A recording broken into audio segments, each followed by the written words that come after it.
Viața nu a fost menită să fie ușoară. Viața este un test. Viața este o încercare și încercările nu sunt niciodată ușoare.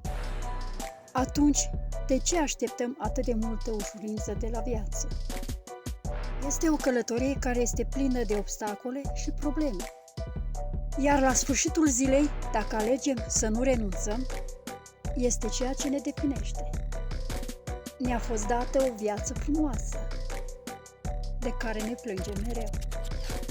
Dar cineva undeva, într-un pat de spital, visează să trăiască viața de care ne plângem noi.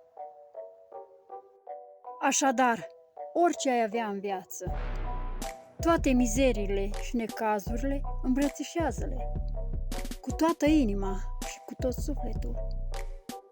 Amintiți-vă întotdeauna că sunteți binecuvântați. Aveți atât de multe motive de recunoștință. Și da, recunoștința este cheia. Persoana care nu este amărâtă este o persoană care este mereu recunoscătoare pentru ceea ce are. Așadar, fii recunoscător pentru ceea ce ai. Și vei sfârși întotdeauna prin a avea mai mult.